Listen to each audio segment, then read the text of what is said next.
tell you guys about my friends at SD Bullion. All right. Precious metals, gold and silver. Some people go, I don't really understand why this is a big deal. I want you to understand this. A couple of years ago, I got very concerned about the state of the world. All right. We're talking about inflation.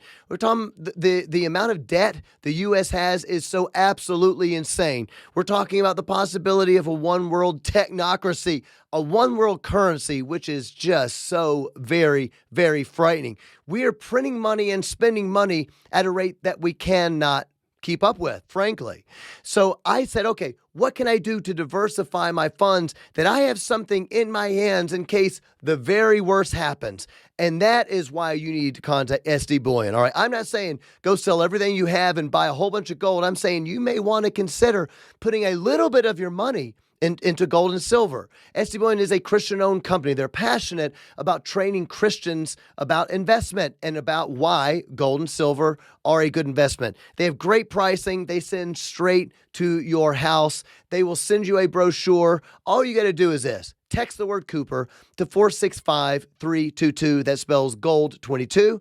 They're going to send you a brochure. They'll teach you about it, give you options. Or if you say, hey, I want to spend $75-80. I want to get a silver coin or something like that.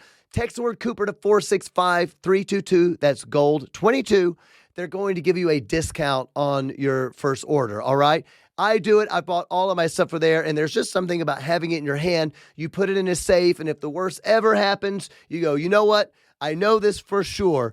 This is a scarce resource, right? We're not printing gold. You can't make more gold, can't make more silver. There's a limited supply, which means it's going to hold its value. So if that interests you, do yourself a favor. Contact SD Bullion and say, hey, give me some information so I can understand exactly what this is. Text Cooper to 465-322. What's up, everybody? Welcome back to Cooper Stuff. All right, we're in a little bit of a series here where I'm asking people, what in the world is going on with America? Where are we headed? I've got my friend Billy Hallowell back. Now, before you say, hey, Billy, here's the funny thing. I think that you might be the person that's most been on Cooper Stuff, which is really weird. I don't know why that is. Here's why it is, and then I'll let you say hello to everybody. I think the reason is this. Because you're a journalist, and I find the journalism part, like the research part, reading the articles, but I find that it's so time consuming and it's really hard. And people that like doing that I can't relate to them. People like you that enjoy doing the research those are like people that enjoy trigonometry. And these are not human beings. And because you're not a human being, it makes sense because your camera looks weird today. So you look a little bit like an alien. And I think that works fine. Yeah. You know what? It's making me a little thinner. So I'm here for it. I'm going to embrace it today. I'm going to take it. So, you've been on, I think I've had you on like 4 times because I'm like, when I see something I don't fully understand what's happening in the news, I'm like, is this real? I'll hit Billy. So Billy, you are a journalist, you're an author. People should know who you are, but why don't you tell us who you are very quickly? Yeah. I'm a journalist. I'm an author. I spent a number of years as a faith editor over at The Blaze. And then I've spent a number of years now at CBN News and FaithWire. So in between there, I worked at PureFlix. So I've kind of worked in the entertainment and the media world for a long time. And I love tackling topics. And I know that you are always intrigued by these topics too, that are difficult. They're tough topics. They're hard in the church, outside of the church. And so that's kind of like my passion area, looking at evil and the manifestation of evil in our world. And so that's a quick overview. Yeah, very, very interesting. And the truth is that there's not necessarily a lot of people in that space, because what you end up with are a lot of people that are very, in other words, I may agree with a lot of their stuff because they might be conservative, but they're not necessarily Christian from a Christian worldview. Am I right in thinking that's a little unique? It is. No, it is. And I think there are a lot of conservatives who are out there and they're saying things, but they're not necessarily doing it through Christian conviction, or they're not necessarily concerned about sort of Christian values and how that plays into it.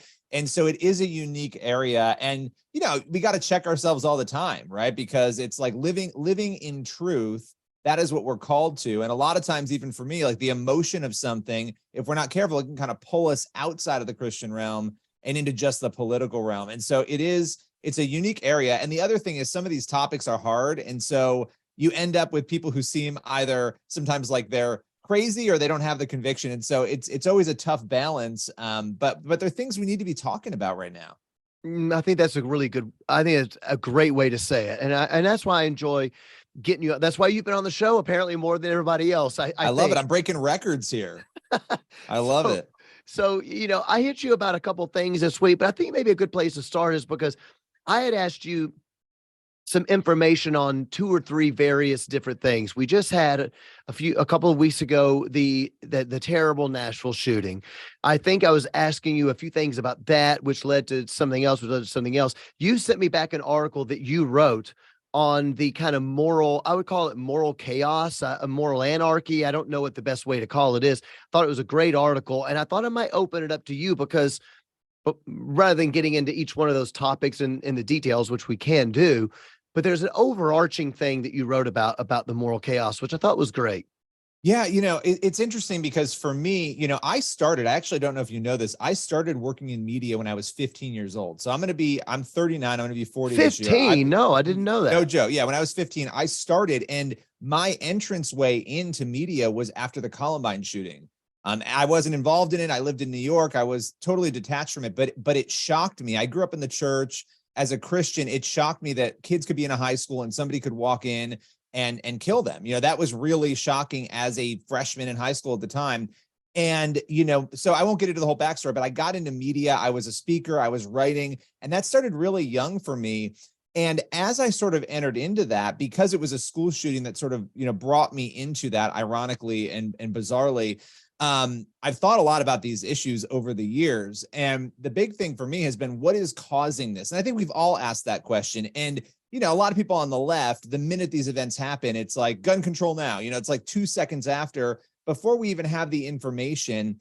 And I think if you're really looking at this stuff honestly and with an open heart and an open mind, you can debate gun control all day long, but you have to get to the deeper issue. What is it that was inside of those two people at Columbine, that was inside of this girl in Nashville, that made them think it was okay to walk into a school and kill kids, right? That is the question you have to answer. And I think our culture is really intent on answering that in very lazy and quick ways. I think as humans, we want quick responses. The interesting thing is there actually is kind of a quick response when you break it down, but nobody wants to hear it. And that response is that, we have, and I don't want to oversimplify it, right? Because there are lots of different causes to these events, and there are a lot of different events, unfortunately, to look at. But culturally, we've created a very sick and desensitized, detached culture of the self. It's a gospel of the self. And I think what we're actually watching right now, and I'll let you kind of react to this though, is that detachment. It's manifesting itself in a lot of different ways right now in our culture. And those are the crazy news stories we're all reading that we're exhausted by, the things that we're seeing. This is what happens when you tell an entire world, an entire generation of young people that they don't matter, that they're an accident, that they just evolved from nothing, and that really there's nothing for us here after we die. We are expecting people to have meaning, young people to find meaning in life when we're telling them there is no meaning. So I don't want to oversimplify it, but I think we have embraced a gospel of the self, and we're really kind of a breeding ground for the results of that. I mean, you just gave the $1 million answer there. Typically the podcast, people listen and then the nugget happens at the end. You have to listen for an hour. Billy is a journalist. He just gave it to you up front. You can turn the episode off now. No, don't turn the episode off because this is the best ever. But that's it. I mean, you can't tell an entire. You can't tell an entire society. There is no truth. There is no absolute morality. You don't matter at all. You're a cosmic accident. I mean, at its best, you're the product of 200 billion with a B, 200 billion years of accidents that all just happen to lead to this one moment. Nothing actually matters. And except for the way you feel, you can't do this and then be shocked. The fact that young people believe it.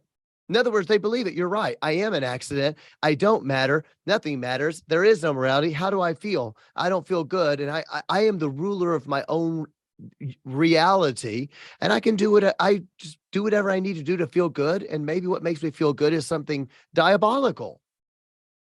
Well, and that's the thing. And I actually like getting the problem out front, because then we can kind of work back, right? Because we know what the problem is, and there are about 50,000 different ways that we landed at this problem that we can kind of talk through. Maybe not all 50,000 today, but we can get into them.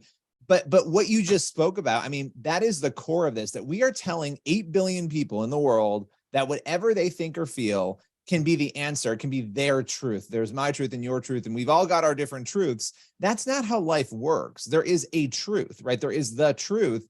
And what's so crazy is we have a society that not only suppresses the truth, it punishes the truth.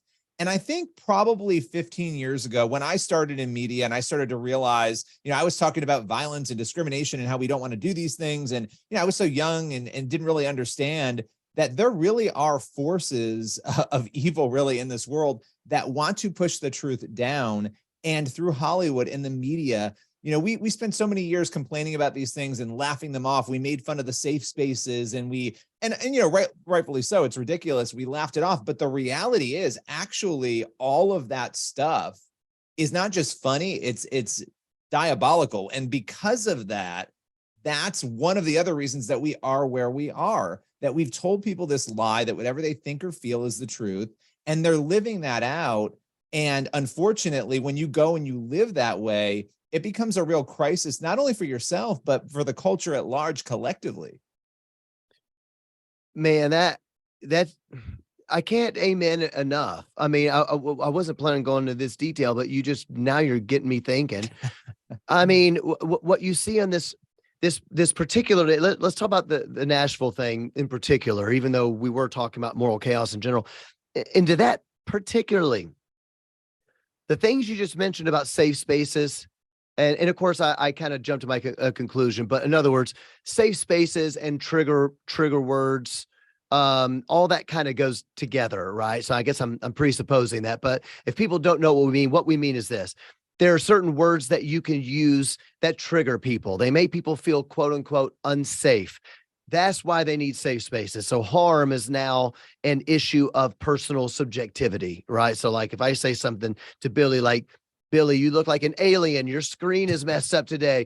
And I trigger you, and all of a sudden I'm doing you harm. And the reason I'm doing you harm is because now you feel like you can't be your authentic alien self, and I'm causing you to commit suicide or this, that, the other, right?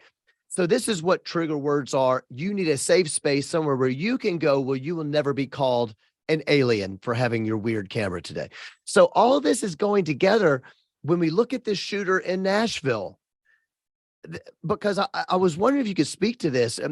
The way that the media has made the shooter the victim of this narrative is absolutely insane to me. And that's part of this trigger words or harm. I want my own worldview, or I'm gonna freak out. Can you tell us can you speak to that? The victimology of this.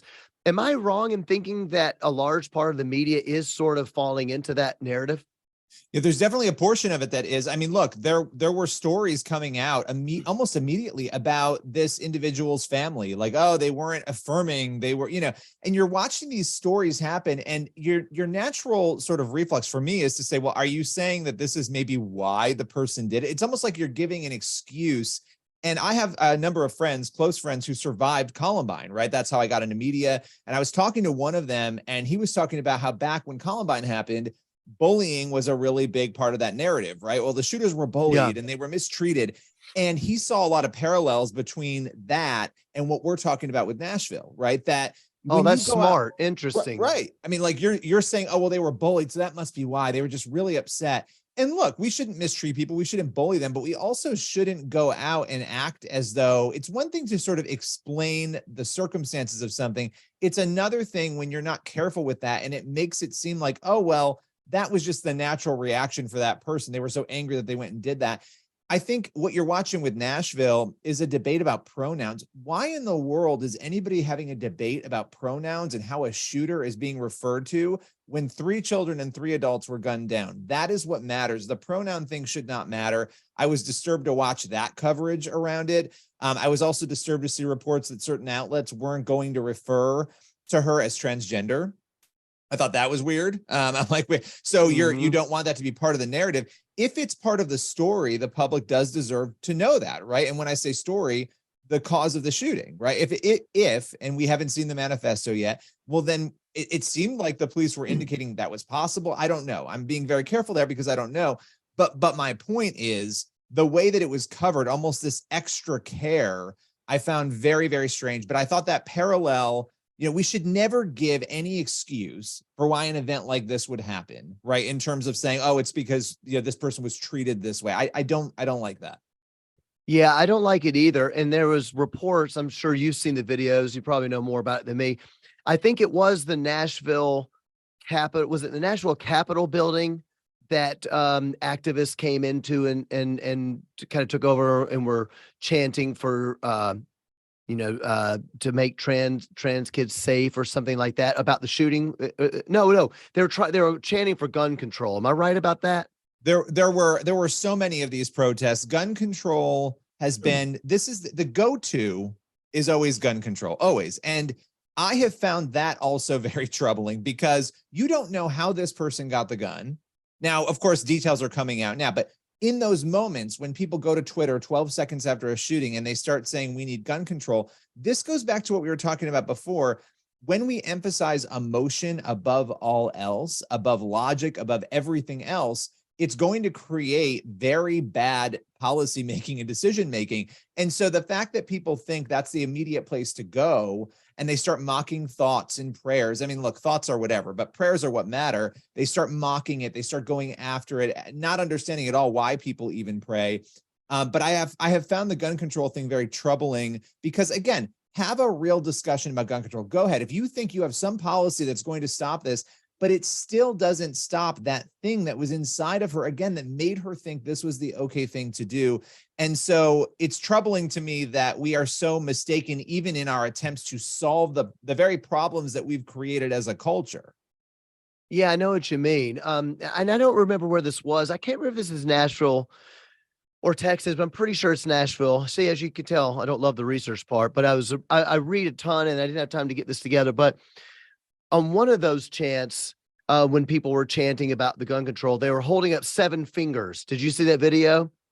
I didn't see the 7-finger video. Okay, so basically what they were doing was you know how people do these kind of theatrical things, like maybe they get on their knee to signal something, or they say I can't breathe, in terms of George Floyd, or hands up, don't shoot. One of the well, the one they were trying to get started, and they did. This one group was that they had 7 fingers, and what they were saying is that there were 7 victims in Nashville, and the reason it's problematic is because there were only 6 victims in Nashville, but the transgender activists were including the shooter as a victim. In other words, the shooter is a victim of society. And so they can't just say there's 6 victims, stop, we need gun control. They're saying no, 7 victims. And so already what they're doing is that they are blurring the lines about what justice is. And that's the thing that I just can't I can wrap my head around it. I understand it, but it infuriates me. Well, and it should infuriate you because, again, it's so insane. You have no details on this person outside of that they went into a school and killed 6 people. Those are the details you have to work on, right? So if I'm working on those details, how am I creating a narrative that the killer was a victim? How am I even getting there? And I think that the one you're talking about was in Nashville, that protest, and that's when they were saying thoughts and prayers aren't enough. They had a bunch of chants that they were going on about. Now that I do recall that. And I've seen a lot of other people talking about this person being a victim. And I think that narrative in the media about the parents, again, we have not heard from the parents. We don't know their side of the story. We don't know what was going on. These very well could have been very loving parents who were trying to guide their kid in the right direction. Oh, yeah, on this absolutely. particular issue. We don't know. They also could be terrible parents. But the point is, how are we getting to that place where we are so confused on facts and truth that we are saying there are 7 victims in this. I mean, but I think that's the kind of consequence, again, in a post-truth society. That is your consequence. You are going to have so much confusion that evil will look good. And scripture tells us this, right? And we are watching evil masquerade around every day. And not only is it being called good, but the people who will not embrace that evil are called evil and bad and terrible, and they're maligned and their careers are threatened. And it's wild to watch. And I think it scares a lot of people. I think it scares people into silence, even not wanting to have the conversation we're having right now. Yeah, absolutely. Yeah, that's it. Post-truth. Once you're in post-truth, you can there are no boundaries. Sky is the limit. And that's why Christians, I think, we need to be reminded that it's good to speak the truth. And I think what happens, because we talk about this all the time, we want to be polite, we want to be winsome. Of course, we don't want to be rude. I get it. But what it has led to is us for years not wanting to be rude to people when they talk about trigger words. So we just kind of leave it alone. Not wanting to be rude when we talk about safe spaces. Don't want to be rude if we talk about drag queen story hour. Don't want to be rude if we talk about whatever. And by the end, you're really living in a time like we see in the Bible, when everybody just kind of did what seemed right to them. Guess what? It's going to be bad. So I want to say a few random things. Number one, I think Christians, and I'm assuming you agree with this. If you don't, please say something. Tell me what you think. I think we have to no longer most all Christians, certainly conservatives, know that the media is not actually balanced. The mainstream media, it's just not. And I think one of the things you say is we should be. What did you say? We should be saying that the shooter was transgender. If it's part of the story, if it's not, we can wait. Of course, the media never waits. If it's a white person shooting a person of color, or if it's a man shooting a woman, that's going to get coverage. So it's the fact that they don't wait here, but they do wait on the other side when it's against their narrative. But I think we just have to quit pretending that the mainstream media is media, or else even defending our position. I think we just need to say it like a presupposition. We're living in a post-truth time. We're living in a time when the mainstream media is all in. They're all in on the revolutionary hard left narrative. That's not going to change anything. And that is the reason that anytime you bring any of these things up, it feels like the whole world is against you. And I just want to say that I think some Christians, I think a lot of people are waking up, but I think some good-hearted Christians still feel like, I don't want to be the one making a big stink about everything because maybe it's not this. I just want to say, I'm not saying you need to make a stink, but you need to have it as a presupposition. The media is not trying to be fair and balanced. They're not trying to show both sides. They actually do believe that we are bad people. They believe that Christianity is evil. It is repressive. I mean, I just want to say this. In fact, I'm just yakking, and I have you on my show, and then I'm the one yakking. But I'm here for it. I'm here for it. Well, let's just say this: the shooter was 28 years old. So you're not talking about a 15-year-old. By the way, right. it wouldn't matter, just like Colin, but it wouldn't matter. But think about this: the shooter's 28 years old. So it's not like they're in the middle of this terrible bullying time, and their fundy Christian parents keep them locked inside of things. They know you will not. The shooter's she's 28 years old. I don't see how anybody could possibly bring this in and say yes, because they're so suppressed, and like, you can go live your own life, but that's not allowed in the culture right now, because as you said, everybody, that means me and you, everybody has to affirm someone else's feelings in order for them to not be oppressed. Otherwise, you're killing them or whatever, right? Right. I mean, could you imagine going around to everybody in your life, right? I live in New York. I'm a conservative evangelical who lives in New York, near New York City. So imagine, nobody agrees with me about anything around me, but imagine going around to everybody you know and being like, if you don't come to church with me on Sundays, or if you don't agree at the least that Jesus died for your sins and loves you, then you hate me and you can't stand me, and I'm going to go after you and destroy your career. I mean, I would never even think to do that. It wouldn't even be, if people don't want to agree with me, that's okay. They don't have to agree with me. I can love them. I can be their friend still, which I have plenty of friends who don't agree with me.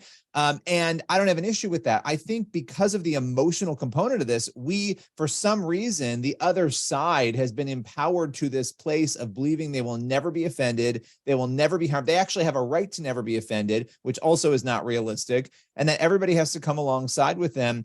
And what you said about the media, I mean, look, I wrote a book a few years ago called Fault Line, and I looked at Hollywood, media, and universities. I looked at all three of those.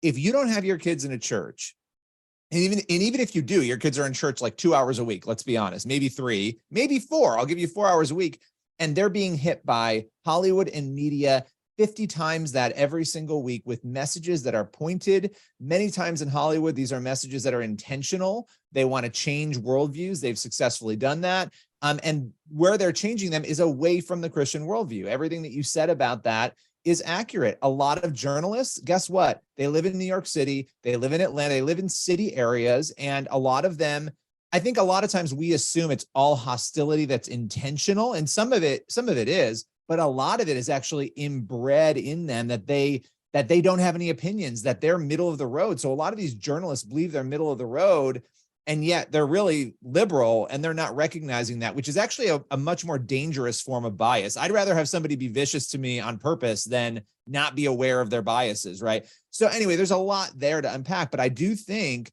this idea that people need to be accommodated in their feelings at all times is insane. And we need to break that. As Christians, I think what you said also, there's so much to respond to. You're speaking the truth in love, which is a term we've all talked about a million times. This is a real challenge right now for Christians, and we all need to step up to the plate, because we shouldn't be mocking people, making fun of them, harassing them. We should be telling them the truth, right? And you tell the truth because you love the Lord. We love God and we love others. And if we lie to people, we're not loving them. And so we need to be telling the truth boldly. We are where we are because we were afraid, we were lazy, we were quiet, we were apathetic. And now we're all waking up in the middle of nowhere, looking around going, what in the world did we allow to happen? And people's souls are in the balance of that. And I think we need to be burdened by that. But it is a challenge. It is a tough challenge, but we've all got to rise to that occasion. I think that's so well put. I want to ask you in a second about this. Oh my gosh, this insane thing from this Dutch TV show, which Oh my is gosh. which is the first time. But let me set this up, because you just said something really important that got me thinking. Sometimes still in Christianity, in the evangelical world, we are told that this is nothing more than culture war. So they're like, no, this is just, you just want to fight a culture war, Billy. You're saying we got to tell the truth. Why? Just so you can win some sort of political thing and the world can be the way you want it to be. And what I've been saying for a long time, and a lot of people have been saying it a lot longer than me, but I've been saying it for 2 years now, is that this isn't just about culture war. I don't know if Christians understand, because I think we don't do a lot of reading about history. I mean, no Americans know history, anymore, of course. But the point is, if we give in on some of these things, it's not just that we quote unquote lose political power. It's that the civilization gets destroyed. We are on the brink of losing. I mean, I don't want to be alarmist here, but I feel like we're on the brink of losing, like, the Republic, like Western civilization. The ideals that undergird Western civilization are not only under attack, they are being destroyed. And I think what you're dealing with this issue on trans ideology and pronouns, this is not just about culture war. Where does this lead to? Where it leads to is that the media actually thinks that a 28-year-old woman who goes in and kills innocent children is just as much of a victim, because when she was growing up, her parents said, no, God created the male and female, and you are not a man. And the media goes, well, that means that she was under harm, she was oppressed, and yada, yada. This leads to incredible, just the destruction of the world. And that is where we turn to this Dutch TV thing. And I was thinking, and I was praying, Lord, do I show the video or do I just talk to Billy about this?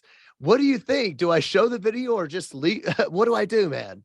I mean, I don't know. We could probably describe it and it will horrify people enough. I don't, I mean, this one had me at a loss, right? Because I saw murmurings of it. I saw it, and then you and I were texting about it, and then I've gone deeper and looked at it, and it's horrifying. I mean, basically, you have adult TV show host and an adult TV show putting children, teenagers, young teens in front of naked transgender people and showing them their bodies, essentially, right? I mean, that is what you are doing. And they're talking about this being body positivity. We're trying to show that there are different bodies, but I mean, this is a lot of other things. I wouldn't file it under body positivity. I think it's absolutely incredibly horrifying, so much so that when you read about it, you think it can't be real. This can't actually be a real thing that exists on television, right? What was your reaction to it? Yeah, I mean, at first I thought, okay, I'm sure this is partially true. I read about it before I saw it, Right. and I thought it's probably partially true. And of course, it's being exaggerated because that I'm sure that can't happen. Now, obviously, Europe is different than America in a lot of ways anyway, in terms of nudity and the human body. And they would probably say we're prudish over here. I would say it's because we had a great awakening and a second great awakening over here that probably touched America in a way that this sort of kept a lot of sin and a lot of just worldliness and secularism at bay for a longer period of time than a lot of these European countries. But I guess that's up for debate. When I saw the thing, I just it wasn't just that they came out nude. So they come out nude, and so for people listening, I'm not going to show the video, but for people listening, what we mean is this: you may have a man who has prosthetic or breast implants or something like that. You have a man who has had what they call bottom surgery, or a woman who has had bottom surgery. So one of the I even get confused about who is a man and a woman, and because I didn't watch the video enough to know. One of the people is still wearing underwear, so that's not boxers, but briefs on, and says, "I'm still covering this up because I'm not really comfortable with I'm not comfortable with what's down there, but I have a what they say I'm packed." I think he said I'm packed, which in other words, I thought they were saying I want to have a penis but don't, so I have something packed in there to make it seem like I have in front of 12, 13-year-olds. And one of these people, after having her breast removed, because you can see the scars and stuff, is saying to them, "It felt amazing when I did it. Felt euphoric. I felt euphoric." Yeah. Do you know what euphoric means? And then one of the kids says, "Is that like flying?" It said, "Yes, it's like flying." And then this 14-year-old girl goes, "Oh, I want to do that." I mean, you couldn't make this. This is I have no words for it. So But it's conditioned. I mean, this is what is happening right now is this stuff is being pushed everywhere. I mean, and we talk about it on social media in America, and we have the debates about drag queen story hour and all of that, but an actual show where this is happening, and you see the kids saying like what you're saying, "Oh, maybe it's not so weird. Maybe I thought it was weird. Maybe it's not so strange." And that's the kind of conditioning that we're repeatedly told isn't going on, right? I mean, that's what critics, "Oh, this isn't happening. The right is kind of making this up." And yet you're seeing example after example of it. So it seems like something is happening. And in this case, it's just it's unbelievable. I wanted to just throw one more thing out about what you were saying before, because it's some Soros level gaslighting on not just among Christians saying it, but from the left, because it's a leftist narrative. I really believe that only the right is involved in a culture war, because what we're yes. talking about right now, what you just described on this show, that is a culture war. And the left has been in this strange position because they've controlled media and Hollywood and universities and education more broadly, where they can keep saying, "Oh, it's just the right, that those crazy conservatives are waging a culture war," when they're actually very much engaged in that war and pushing it, and in many ways winning it. But they somehow control that narrative. And I think that we need to not embrace that narrative, because everybody's involved in a culture war, because guess what? Somebody's going to win that culture war. And that culture war isn't just about, being victorious in some strange way. It's actually about making sure that people are protected, that truth is protected, and that it's able to reach people. So I just wanted to say that, because I do think it's an insane argument that for some reason has caught on, and I just don't understand it. I think it's brilliant. I think it needs to be said. I mean, I feel like I say this every week now. This is what progressivism does. Number one, they say something cray cray, absolutely cray. Some actual. Here you go. Everybody see my mug? I smell something. What do I smell? It's commies. They say something absolutely like revolutionary against either like the created order, cultural standards that may have been set in place for hundreds of years. They'll say something absolutely insane, such as men can have periods. And then the second part is that when people like me and you go, oh, no, men can't have periods. Then they do number three, which is, why are you starting a culture war? They, Right.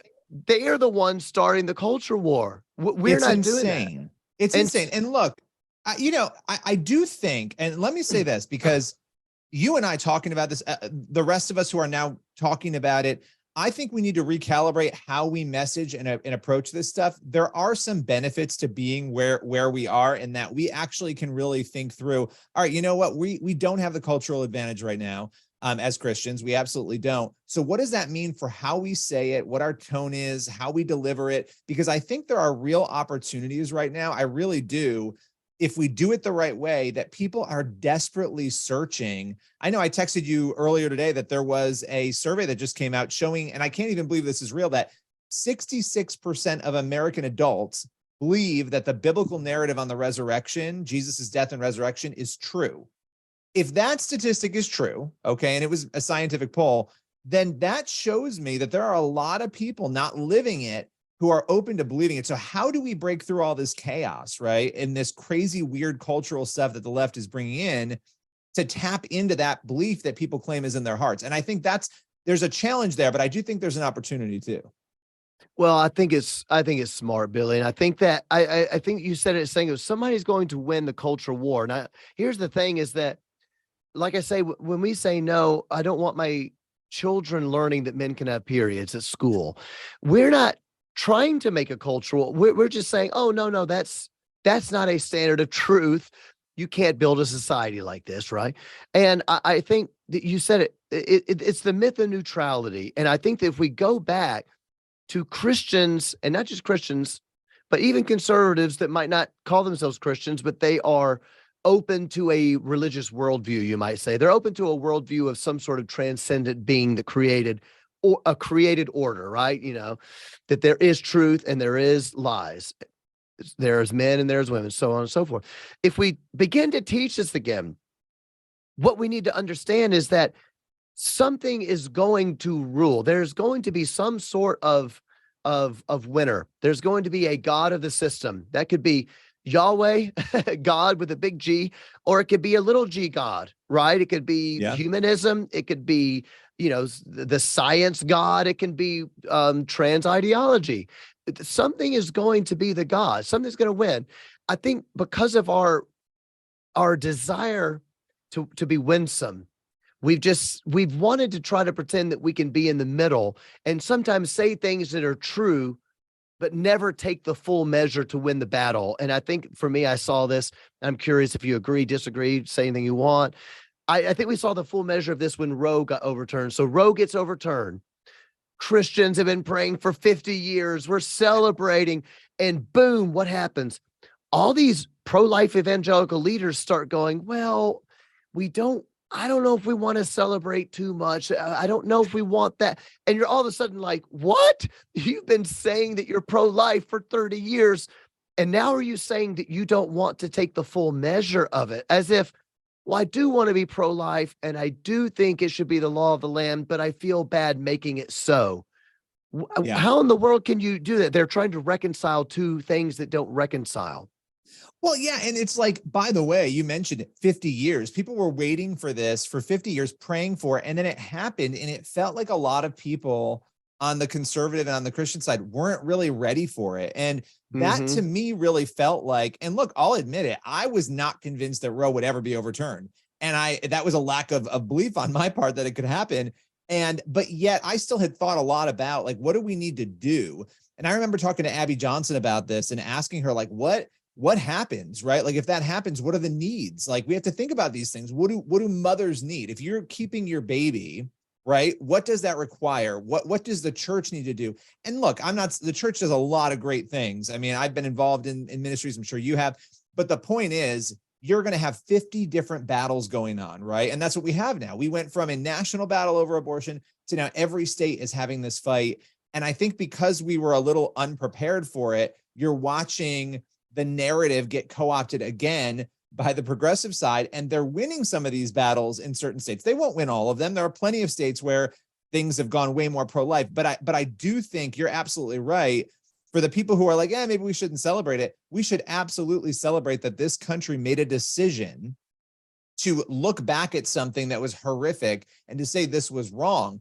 But we can't get lazy there. You now have to step forward and figure out, what are you going to do to serve those women? What are you going to do in your state, right? Wherever you're living. I live in New York. New York's crazy on this issue. We've gotten more pro-choice, right? What am I going to do in my state? And I think we need to be more prepared in the future for other things that might happen, right? Like, I just felt like we were unprepared for it. And then it was just a lazy response. And then the other people who are like, you know what? We won the battle. We don't have to do anything now. It's like, no. Now you got to step it up. The battle is just actually beginning on this. Yeah, I hear you, man. I really do. I mean, this is painful. We just lost in Wisconsin. And that was a major one. It's major enough that it was on, Al Mohler covered it on his podcast, Ben Shapiro. It's I'm assuming it's been on Fox, which I haven't been watching. But I'm sure it has been. This is a big one. And it's painful because Wisconsin has been abortion free for the last however many 8 months or whatever that is. And we did our best to get it out. But I do think I think Christians were unprepared for a couple of reasons. Number one, I think we never thought it would happen. And all of a sudden, because it happened, we weren't prepared with a narrative. And this is what the left does, which I think is diabolical, but hey, maybe we can learn something from it. They're narrative geniuses. And so all that they do is they say, oh, you don't want to have abortion? Okay, then you're pro-murder. That's what they do. Like, you want moms to die. That's what they do. So now we're like, in other words, we're pro-life, but they will call us anti-something. You're anti-woman. You're anti-whatever. Anti-reproductive freedom. This is the terminology that they love to use. I mean, it's 1984. It's not reproductive freedom. There's another life that's being ended. And I think we have to call that out. We have to say it for what it is. When you ask the question on abortion, and this is so interesting, when you break it down, you ask about the morality of it.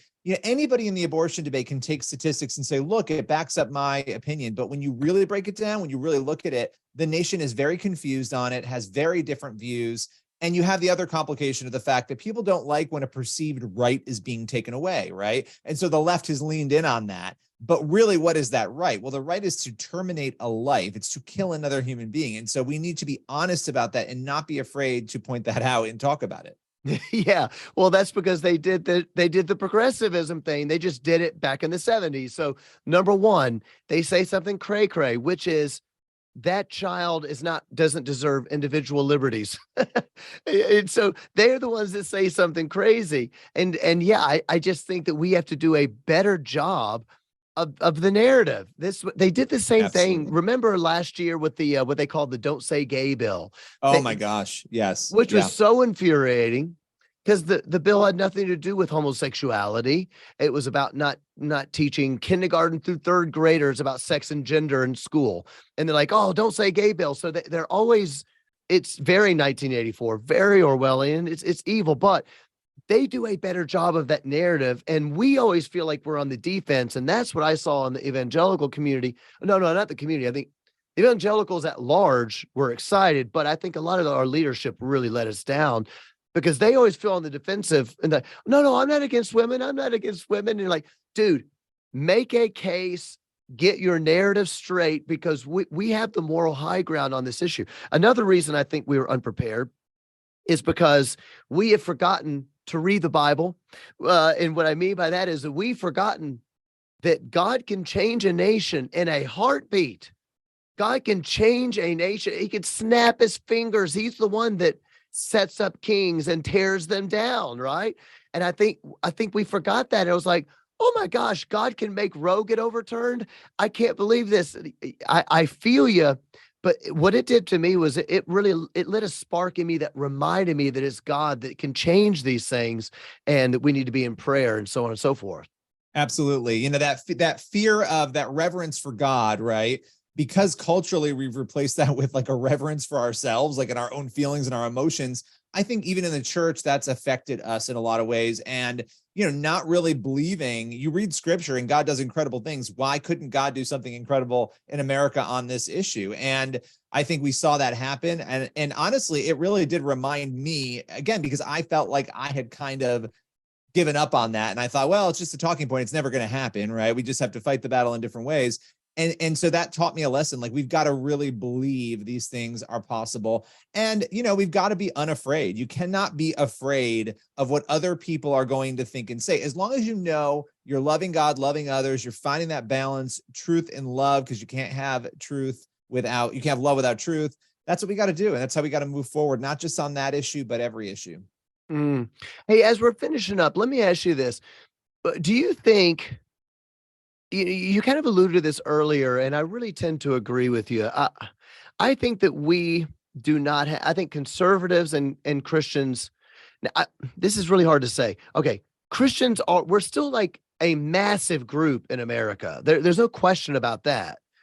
But I don't think that we are in the majority. I think that we have lost cultural power. I think conservatism has lost cultural power. I think even liking America is not even a fact. People don't like even America, individual liberties, which, by the way, is part of why the abortion thing is difficult to argue from a perspective of Yes. individual liberties, because the left doesn't like individual liberties. So who cares?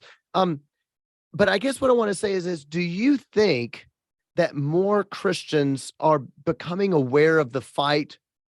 Like, for instance, even a year ago, I still talk to Christians who I love, good friends, who still felt like, John, you're kind of alarmist. You're kind of freaking out for no reason all the time. Yeah, of course, there's bad things happening. The devil does bad things. And why don't you expect bad things to happen, John? Quit freaking out all the time.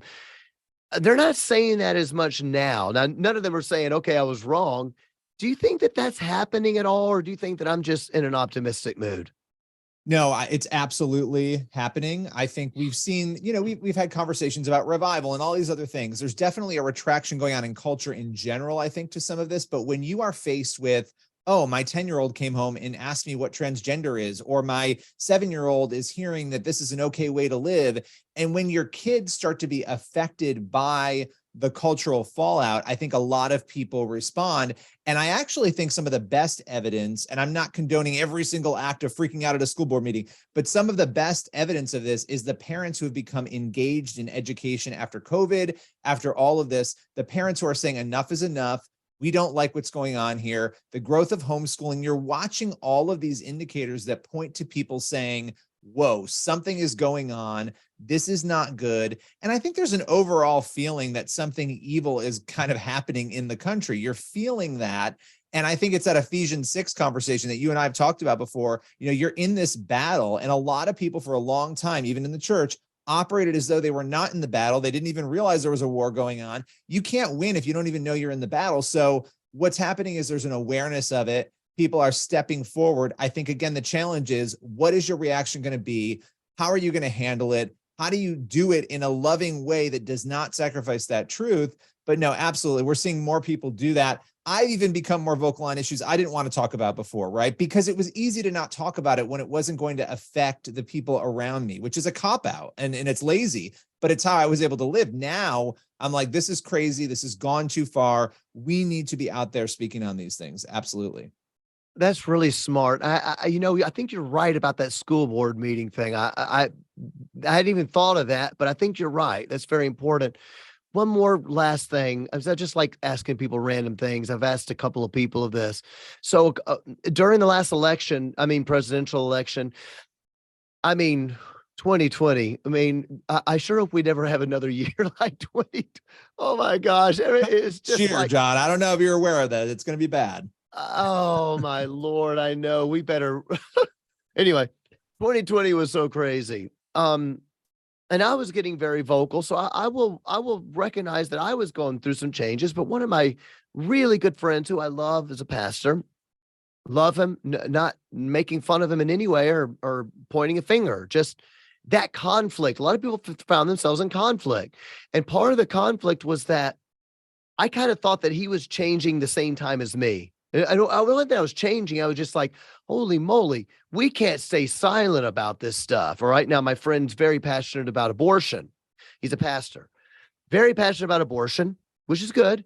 But I was like, dude, that's not the only thing. Like I hear you and it's good. I get it. But there are other things as equally as like civilizational destroyers as this that are happening right now. I'm kind of curious if you agree with this statement.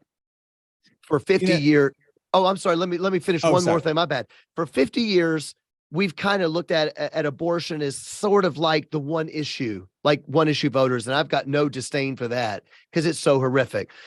I think that it's not just abortion now. I consider the normalization or I don't say the normalization, the forced authoritarian nature to create all of society to force you to promote, agree with, confirm, affirm, at penalty of losing your freedoms and jobs and everything else. I consider that as much a destroyer as abortion at this point, or maybe just right underneath. I'm curious if you agree or not.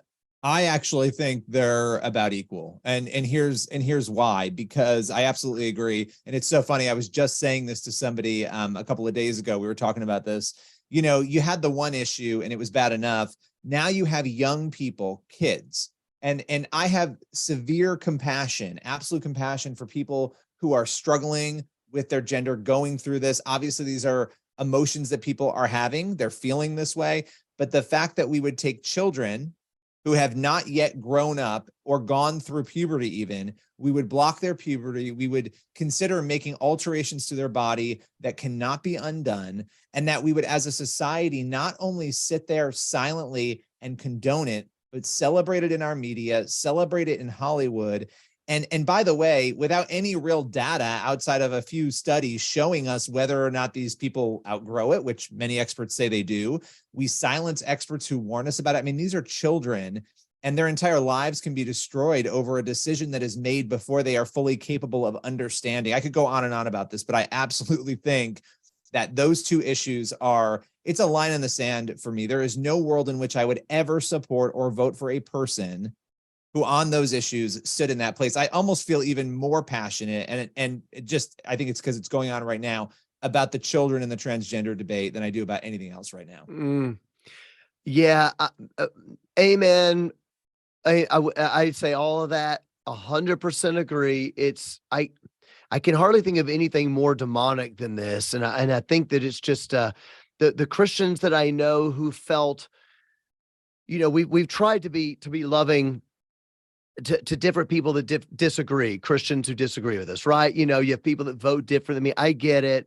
We've been arguing about the abortion thing for all of our lives with a lot of these people. I love them. They're friends. And they would say, yeah, John, I do think abortion's wrong, but I don't vote for Republicans or conservatives. I don't vote that way because they don't do anything about abortion anyway. And I still think that if we were to give welfare, that would cause less abortion. They have all these arguments. But in 2020, the reason this was such a big deal with me and my particular friend I'm talking about is I was going, okay, even if you think that on the abortion issue, there's no parallel on the trans ideology issue. Like one of these parties is saying, this is child abuse. The other side is saying, no, this is the way we liberate ourselves to give justice to kids. And I just think that line is becoming so stark. And Yeah. I fear for what, as you said, I fear for what's going to happen in 2024 because it's going to get brutal in politics. That's what I'm thinking. Absolutely. And let's not forget, this is the same party that had a debate about removing God from their platform. It's the same party that has had, this has been a trajectory of decisions and discussions. And I would argue a lot of the things that are happening right now, including on abortion, the messaging coming from that party, these are things that 10 years ago, a lot of people in the party would have said, we're not doing those things. We're not advocating for those things. And that's how fast this has changed. And Yes. I don't know what's next. I mean, I'm afraid to know what the next issue is, to be honest with you, based on where we are right now. I don't know. We've got to be praying for the country too. And look, praying for Joe Biden, praying for the people you agree or disagree with. We are called to do that. And I often fail. And it's an important reminder for all of us to remember that, because pray for changed hearts, changed minds, calmness in the country, regardless of what comes next year. Yeah, that's right. On that note, we'll say, Lord Jesus, we need a revival in this country, and we pray that you do something amazing in the church, help the church rise up. We pray, God, for Holy Spirit power as we are reading the word, to understand your word and to begin to embrace holiness in the church, and not run away from holiness in the church, but to preach the gospel, repent and be born again. We pray the church would just become on fire for you, that there would be a move of purity and zeal for the holy name of your son, Jesus Christ. In your name, Jesus. Amen. Billy, Amen. It is great having you on today. And whenever that next crazy thing happens, I'll be calling you to come back again on the show. I love it. I love it. For the 5th or 6th time. I can't wait. Thank you so much for joining me. It's great to see you, brother. I hope everybody out there has a killer week. Read the Bible.